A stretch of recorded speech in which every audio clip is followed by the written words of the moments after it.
So the first message that hits me when we load into the 2024-2025 season is Chris Paul plans to retire and is eligible for a farewell tour. Will you allow them to go on a farewell tour? Now, I'm not gonna lie. Chris Paul's one of the greatest point guards ever. He's done a lot for the game of basketball. Very smart point guard, but he has no rings and no league MVPs. If we allow him to go on a farewell tour, like, are guys like Ben Simmons and like Tobias Harris gonna start thinking they could get farewell tours then? Like, I mean, it's gotta stop sometime, bro. You never won a ring. No, you're not allowed to go on a farewell tour. I'm sorry. All right, but today's video though, we are going to be looking into what if Kevin Durant pulls a LeBron James. And what I mean by that is go back to the team that drafted him. It's not really like a LeBron because LeBron is actually from Cleveland, but it is a LeBron in the way of it's the team that drafted him, if you know what I mean. So yeah, as you guys see, Kevin Durant is on the Oklahoma City Thunder, the original team that drafted him, and he's on like the same roster. You know, the league is the exact same as the roster going into this season. This is the Thunder starting five: SGA, Caruso, Dort, KD, and Chet. Kind of interesting them not starting J-Dub, not like moving KD to the 3 or J-Dub to the 3, like one of them, and starting both of them, because I mean he's an 87 overall and one of like the young players on the rise in the league. They could even like, you know, move Dort to the 2, bench Caruso, but I don't know, he's a good player to have off the bench, I guess. But yeah, basically we're gonna be seeing how many rings this team could win together. The Thunder already a team on the rise. Like, honestly, I think they can make the finals this year without Kevin Durant real life. So the addition of Kevin Durant, I honestly think they're gonna win a ring year one. That's my prediction, but let's see. You never know with these simulations. You know, like last video, Wemby in the 1980s was really surprising what he did in the 80s. If you know, you know. If not, go check out that video after this one. And real quick before we do get into the playoffs, guys, make sure to drop a like on the video. And also, if you're new to the channel, make sure to hit that subscribe button. We are on the road to 10K subs. So yeah, I feel like any subscriber before 10K is like the OG mark for subs. So, you know, don't subscribe too late. Don't miss the mark to be an OG. We are at the end of the season. Luka wins the 2020-25 MVP, 33.8 points per game, 10 boards, 10 assists. So he averaged a triple-double over the NBA season. Let's see who was in like the runner-up if SGA. Okay, yeah, SGA was in the top 5. He put up 32 points per game, 6.8 boards, and 8.0 assists, or just 8 assists. I don't know why I said 0.0, and 2.1 steals. So SGA had a really good season, but I mean, when you average a triple-double and a 30-point triple-double, it's kind of hard not to give Luka the MVP. Anthony Edwards with a really good season as well. Maxey with a really good season. Doesn't really look like KD was in the race for the MVP, but I don't know what he did on the season. We're gonna go check right after this. Jalen Williams wins the 6th man of the year. Like I said, it's a good addition coming off the bench, but it's just like, I feel like they should be starting him. 18.1 points a game though for J-Dub. This guy, the #1 draft pick, I still have no clue how to say his name. Zachariah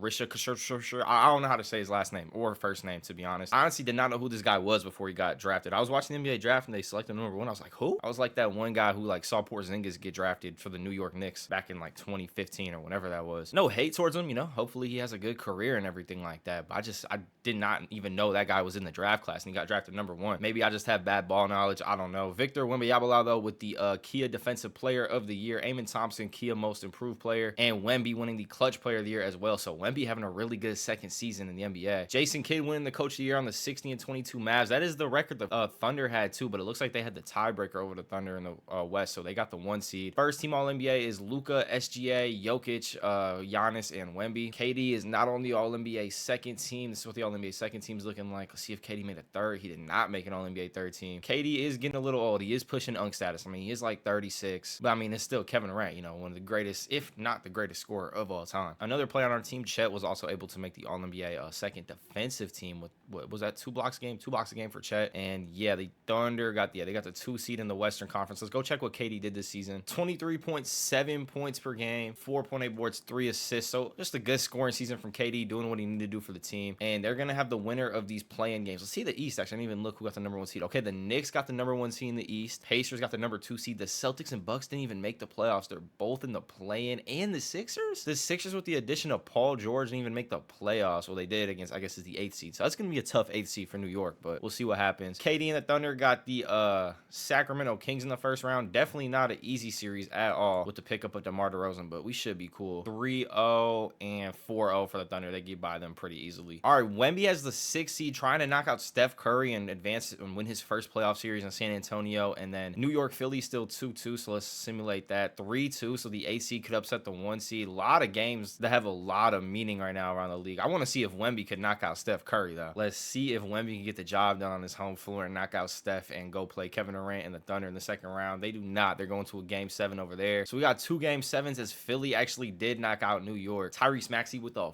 40 piece, 44. Embiid with 24, Paul George with 22. The TikToker played 1 minute and didn't really do much. What overall is the TikToker? 71 overall for McCain. And then we got a 2 game sevens. I'm not really too interested in Cleveland, Miami, that series. Not really too much aura over there, but the Golden State series, definitely want to see this. And I was hoping it would be a close game so we could go watch Steph versus Wemby, like final minutes game 7, but we don't really get that as they kind of brought it back close. But Golden State knocks him out. 31-point game for Steph Curry, Wemby with 26 and 9. And we're gonna get a KD versus Steph matchup, his old team, old teammates, but they're up 3-0. I mean, this team's looking kind of unstoppable right now. 4-0. They have not lost a playoff game in 2 rounds. What'd they do in the elimination game? SGA with 40, 10 and 6, KD with 25, J-Dub with 25, Chet with 17 and 12. Yeah, this team's scary because Kevin Durant still probably has like 3-4 years left of his career. And then, I mean, SGA, J-Dub, and Chet, I mean, they got, like 10 plus years of their careers left, prime years. So, I mean, that's gonna be a scary team in OKC. Somehow the Atlanta Hawks are in the Eastern Conference Finals against the Indiana Pacers. I think 2K, it seems like starting to like the Hawks again this year. Last year, I feel like it kind of like chilled out. If you guys know about the NBA My League Sims, 2K absolutely glazes the Hawks. They did in 23 at least. 23, the Hawks glaze was ridiculous, and it looks like that might be back this year. As OKC probably has their toughest opponent yet, playing Ant in the Minnesota Timberwolves. They're actually down 3-2 in the series, so we're gonna hop in these games, simulate them with the Simcast, and if they're close, we're gonna hop in and watch this gameplay. Oh yeah, this is gonna be a close finish right here. Well, OKC's actually starting to pull away. They're up 7. We're not gonna go in when they're up 7. If they do get it's like a 1 possession, which it does not look like it, I say we're gonna hop in, but we are going to a game 7, so hopefully game 7 will be close. And if it's not close, hopefully the OKC Thunder blow them out. Actually, we had to cancel the sim because it was saying to give SGA more minutes, so I don't want to leave like SGA's minutes alone. That be the reason they lose. So let's go back into the sim and resim it. It was a pretty close game anyway, so it doesn't really matter. But I mean, 6 minutes a game to SGA is kind of a big difference. So, and it's actually a really close game in game 7. 125, 124. SGA on the pull up and he knocks it down. 42 piece for SGA tonight.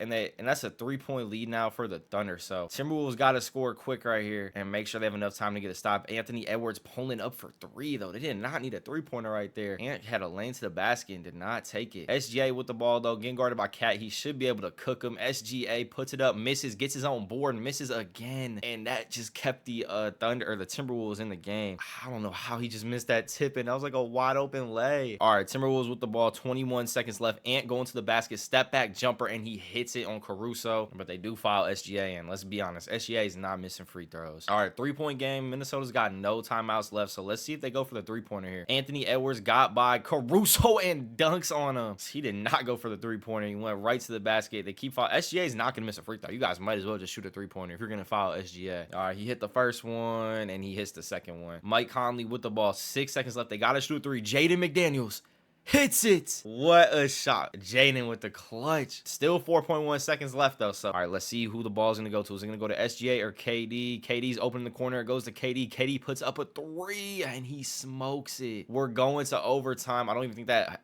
almost went in from Rudy, but I don't even think it would have counted. I think he got it off after the buzzer, but we're going to OT. 131, game 7. And we never watch this full overtime because the full overtime is 5 minutes long and that would take forever to watch. So we're going to simcast the overtime. If it is close though, we will hop back into the game and watch like the final minute, but it looks like Minnesota kind of started to pull away and OKC's probably not gonna be able to recover. They lose 141-137. SGA with a 50 ball, 58 and 12. Chet 26 and 15. KD shot 3 for 17 from the floor, 1 for 8 from 3. KD not playing his best basketball in the elim game. Ant with the 43, 4 and 10. Nazari with 23. Cat was 17 11. Rudy was 16 and 9. That really hurts. OKC gets eliminated. Out of all games, the one game KD had to shoot 3 for 17 was game 7. Ant with 41 point per game average throughout the playoffs, winning the West Finals MVP, and then Tyrese Halliburton winning the East Finals MVP, 29.4 points per game. Let's see who wins the finals. I'm guessing the Timberwolves. Yeah, the Timberwolves do win it. 42.9 points per game throughout the finals for Ant, and Ant put up 40 plus points per game the whole playoffs and wins his first championship in Minnesota. All right, we were hoping for our SGA MVP this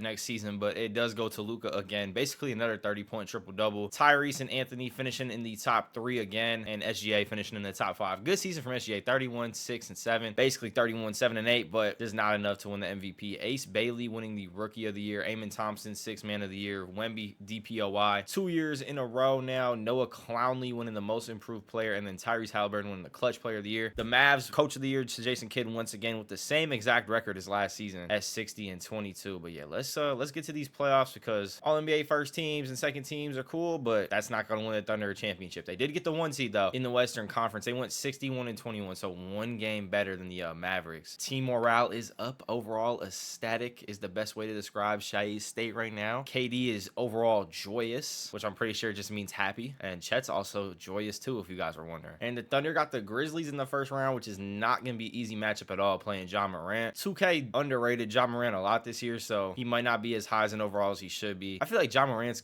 I've said this in a couple videos, but Ja Morant's comeback is about to be insane. I think people are forgetting about him. He's an absolute dog when he's not, you know, like listening to Young Boy and flashing guns and everything like that. He could play basketball. He's a real good basketball player. So hopefully Ja Morant could stay out of trouble and play, because he honestly has the potential to be one of the best players in the league. I mean, when he's healthy, I think he's like top 10 in the league already. SGA though, with a 25-point closeout game, what did Morant do? Morant only had 15 points, but like I said, 2K only made him like a 90 overall, I'm pretty sure. Kind of disrespectful seeing what Ja's done. I think he should have at least been like a 94, but I mean, he hasn't played a game in like a year and a half, or he did, but then he got hurt, so maybe that's why. But yeah, we are gonna get a Wemby versus KD matchup, Wemby versus SGA, whatever matchup you want to call it. 2-0, 3-0 Thunder, and it looks like Thunder are gonna take care. Oh no, they're not. 3-1. 4-1. Okay, they take care of Wemby and the Spurs. Not Wemby and the Spurs time yet. You know, with an experienced veteran like KD on the team, they probably weren't going to lose that series to a team led by only a third-year player. Wemby with 38 points, though, 5 blocks in Game 5. They still do lose by about 24 points, as J-Dub had 35, SGA 28, Chet with 26, and KD with 24. And somehow the Chicago Bulls made the Eastern Conference Finals against the Knicks. Okay, the Bulls went and picked up Jamal Murray. I didn't see that. I was looking over offseason moves. There wasn't like a ton of like star names that moved, but if you want to count Jamal Murray as a star, I guess I didn't see that one. He did move. I don't know if I don't think Jamal Murray coming to Chicago would make a big difference at all. I mean, especially seeing what he did with Canada over the FIBA tournament. He looked bad, but you know, it's just FIBA, so I guess it doesn't matter too much. OKC versus Dallas though is going to be an absolute battle. It is 2-1 OKC right now, 3-1 OKC. The Bulls just made the NBA Finals, and the Thunder did too, so it's going to be Bulls Thunder. SGA with the West Finals MVP and Kobe White with the East Finals MVP. How the Bulls just made the NBA Finals,